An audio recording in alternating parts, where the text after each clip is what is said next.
Welcome to the Money Watch Show. It is Thursday, February 16th. I am Jill Schlesinger, CBS News business analyst. I'm a certified financial planner, and I'm joined by Mark Talercio, also a certified financial planner. Hello, Mark. Ciao. Ciao, ciao. Do you think that you much prefer speaking your Italian phraseology? Why don't you give me a little Chinese?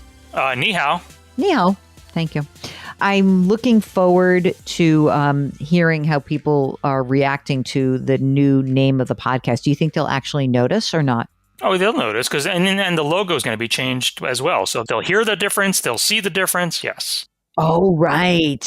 It's a whole different ballgame. Let me tell you why it's so different. This is not going to be something we continue, but our first call under the newly branded Money Watch pod was from somebody named Violet who had such I'm going to say agita or surus. So agita being the Italian version, surus, the Yiddish version, was so upset, making herself so crazy. We give her 2 episodes because it's a lot.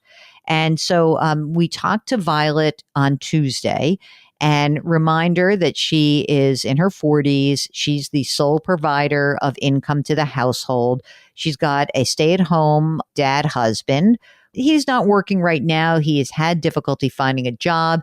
She's got a whole bunch of money, but she's making herself nuts because she's working really hard. So I think a lot of people are in that situation, Mark. And I think that's one of those holdovers from COVID, which is like, why am I working like this? It's really hard because if you are the sole provider, the options are somewhat limited. They are. Yeah, I feel for her. I mean, the kids are in school, so the husband not working is putting a lot of pressure on her.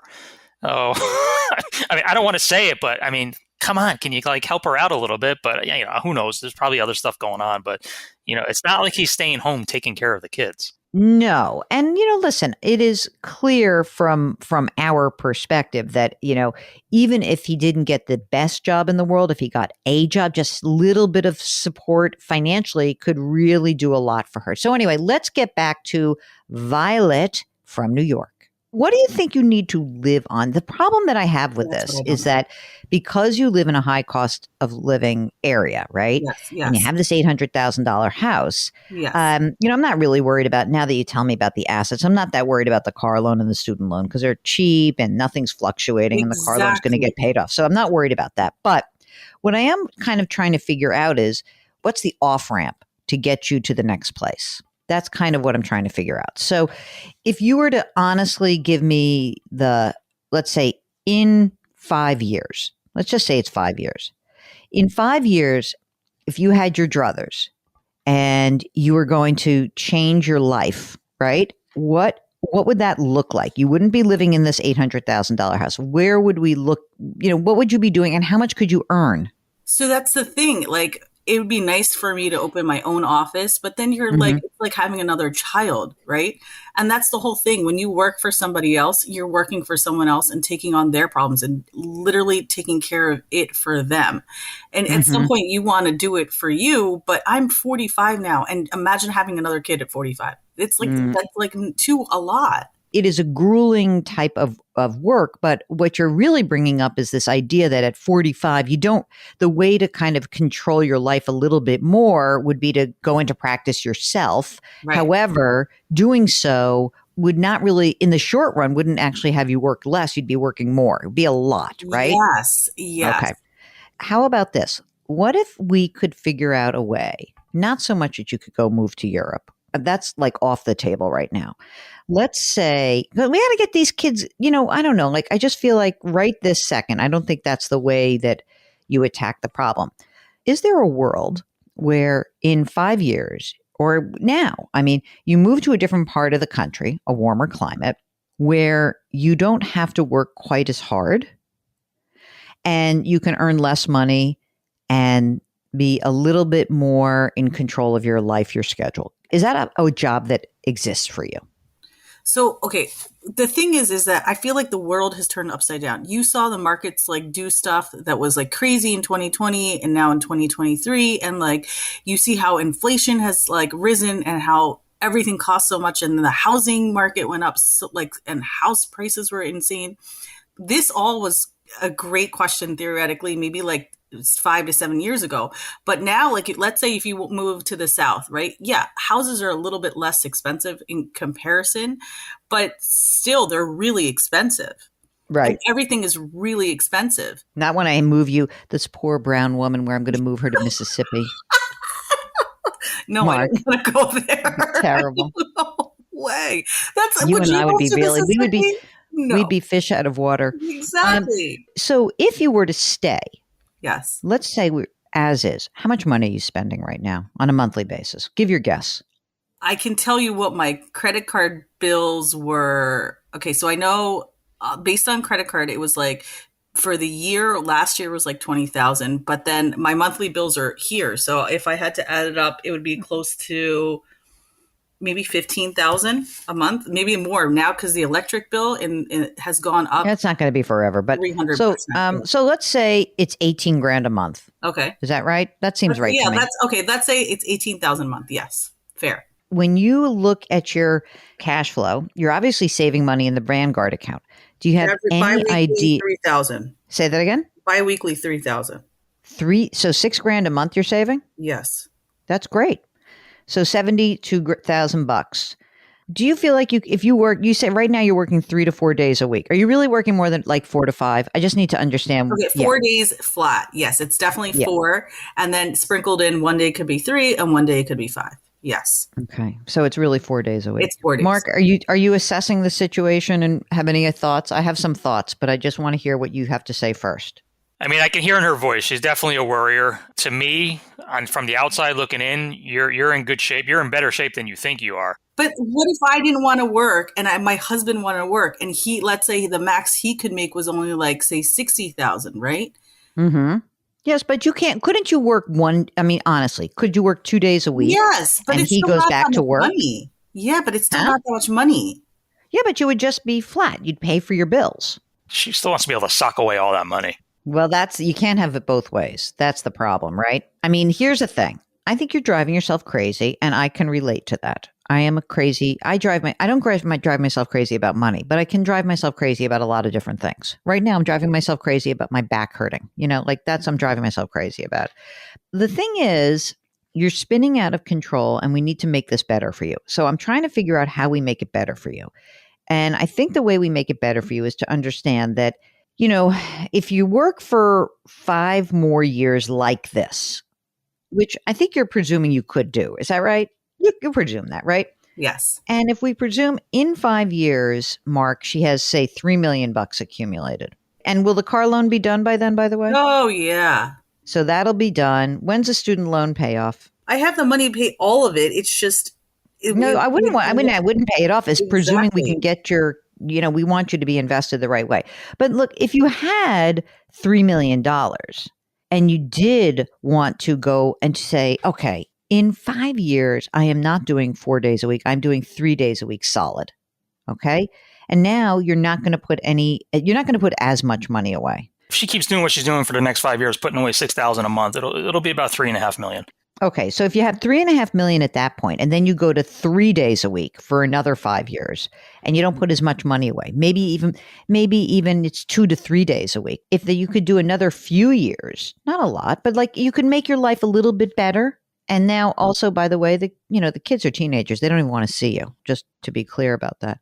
But if you did 3 days just to extend your life in the business, and you have enough money, if then you could kind of go into this period. After 5 years, over the course of that 3 years, you scale back a little bit and he starts working more because the kids are older. Like in 5 years, having a 15-year-old and a 13-year-old, I'm not saying you don't have to be there for them, but they're a little bit more self-sufficient, right? Of the next 3 years after that, as they're like in high school and doing that stuff, then I think, he starts working more, you start working a little less, and you basically just want to break even. If I don't care how you get there, at that point, you don't have to save so much money. All you need to do is kind of break even. The thing is, nobody wants to hire someone who's close to 50 years old. And that's the story with my husband, right? So he's a green card holder. He's a doctor. He's a PhD. He's really smart in science, in like engineering and physics, right? But the thing is, nobody will hire you. What have you been doing all these years? You haven't been working all these years, right? I've been raising my kids. And Exactly, but we'll see nobody where will hire people, you. Mm-mm. Well, if he can't get a job, then I can't help you with that. Like he can get a job, and if he doesn't want the job, that's like you guys have to do that between the two of you, right? You really do. That's not like we're not going to weigh in on that. What I do think is that the game plan would be for 5 more years, you keep doing exactly what you're doing. You put your money away, you do the best you can, create some boundaries. So it really is your 4 days a week. And then after those next 5 years, you have another 5 years to figure out how to basically off ramp from what you're doing a little bit more. He does something. I don't know what it is. Maybe it is he teaches Italian at a private school or something, whatever he wants to do, and, gets some money coming in the door. We haven't really talked about college and what happens to these kids. And, Oh, I have this. What is this thing? The 529 plan that I yeah, started. 529 plan. What do you have in there? I don't know, maybe like 20 grand in there right now for each kid. Could they go to school in Europe for free? Yeah, it's like $500. It's so cheap over there. As U.S. citizens They're with a dual father citizens. who is, they're They're dual? dual. Okay, so they could go. Okay, good. We're going to college in Europe. What about that, Mark? Do you like that? Sign me up. Yeah. Sign us up. Exactly right. Let me go to any of the Sciences Po, please. That's kind of the game plan. I think you need to do what you're doing for 5 years. And then, you can give us a holler back and let us know how things are going. But I think the idea of you selling your home right now, I think you're right. Unless you were moving to this very low cost area where you were like, you know what? I can buy what I want for 500 grand all in. I don't know. Sometimes we hear from people and they live in wild places and they have whatever, farm dominium. What was that? Barn dominium, Mark. If you could do that and you get rid of your mortgage and then you can really downsize your lifestyle, and then all of a sudden, instead of $18,000 a month, you're like, I'm paying 10 grand a month is what our expenses are in this new place. But you have to do the work on that. What I think is clear is that you can't just stop now, even though you are fried, unless you're willing to really tighten up the spending. And I don't know if you can. I mean, it's just like you're in it, right? You like have a lifestyle. That's the part of the book. Honest to God, not really spending. Like what the spending is like, hey, the kids want to go to camp. Okay, I'll send them to camp. Hey, they want to violin lessons. You know what I mean? And then I know those goddamn kids are so expensive. Yeah, right? They really are. You're 100% right. You know what? I want to be clear. Yeah. I'm not here to burst your bubble. I'm just listening to what you're saying, right? Okay, so I'm like reflecting what I'm hearing. And the idea is that the only thing you really have control over, right, at this point is the choices that you've made around your spending, your consumption, right? And you remember that chapter in the book, it's like curb your consumption. It's like these are the things like you are signed up for a lifestyle. You sort of made these commitments. And, it may not be like fun stuff. It's not like, oh, I'm driving a Tesla and, I'm going on huge vacations, but like you're living in a part of the country. The kids are all doing these same things and they're going to camps, and you don't have grandparents who are paying the freight, which is what half of their friends at school have the benefit of. I actually just spoke to somebody recently who said to me, yeah, what the difference is between, the people who are living and feel like so tight in the suburbs of New York and those who don't is that they have rich grandparents. And it's probably true. Well, that's how I got the 2 million is that my parents died and that was their whatever. That wasn't a great way to get it. I know. That's why I don't want to lose it. That's why, this is why I can't sleep at night, because I'm like holding on to this money and I'm like freaking out about this money, and I want to make sure I can pass some of it down to my kids. Oh, listen, let's not worry about that. Here's what I'd like. I'd like that money to be the cushion that allows you to actually stick around for your kids. Because if you keep working yourself, it is not going to be a fun time for them. Do you think she needs to actually talk to somebody, a financial advisor, to get help? Yes, help me. Please, yeah. Yes, help me. I think so. Who's managing the 2 million right now? Vanguard. Do you do it with the Vanguard? The guy, like an actual guy. Yeah, the 30 basis points, the 0.3%. Yes. I mean, it might be worth it for you to talk to somebody to just walk you through some different scenarios. He goes, you need 6 million to retire. But if it were 3.5 million, because you're saying I want to retire, and he's saying you need 6 million based on your spend right now. I'm saying to you is if you can reconsider the spend, then you might have different options. You feel trapped. You've basically entered the prison yourself. You've closed the cell door behind you, and you've locked yourself in. And you actually have the key. It's shocking to know that you actually have the key. And you feel imprisoned by this lifestyle that you've created, but it wasn't like something happened to you. It's like you guys chose this. Maybe you didn't actively but you got here. So the question is, how do I get out? And I think you might want to work with somebody who can help you look at different scenarios to get out. And it may be that you come out of that experience and say, you know what? I don't want to do that. Or I'd rather do that. But you need to know what your options are. So let's make sure that you have some options and that you are looking at opportunities. I'm going to give you the name of somebody that you may want to check out, talk to, who could help you manage the money and do some different planning scenarios. Because I think that you feel trapped because you feel like you have no options. Let's give you some options. And 6 million is not like the only option. There are other options out there. All right. You're like fantastic. You're literally like whatever the title is. What's CPA, right? You said at the end CFP. Oh, CFP. Sorry. You should also put in like psychology, like psychologist, PhD in psychology, because you literally you understand people to understand like what to say to them. You're very amazing at your job.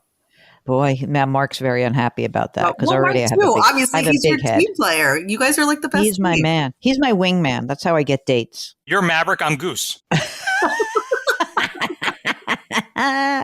Yeah, Tom Cruise and I have so much in common. So Violet, hang on. Take a deep breath. All right. You're going to be okay. We're going to get you away. We just have to make sure that you have some options. And so let's figure that out. Let's give you some options and let's create those options. You're going to have to spend a few bucks to get some financial planning help. But I think it will be well worth it. Put it this way. It'll be a lot better than stupid camp. Although I loved camp, so I hate to be that person. I did love camp. Violet, we love you. Thank you for contacting us. If you, like Violet, would like some financial assistance, all you need to do is go to JillOnMoney.com, click the Contact Us button. While you're on the website, sign up for the free weekly newsletter and order your book, The Great Money Reset. Okay, here's the new outro. It's the same outro. Mark Talercio is the co-host and the executive producer. Karen Kranick is our web queen. We are distributed by Paramount Global. We drop our episodes every Tuesday and Thursday. We so appreciate you listening. Please lift someone up today. Change your work, change your wealth, change your life. Thanks for listening. We'll talk to you next time.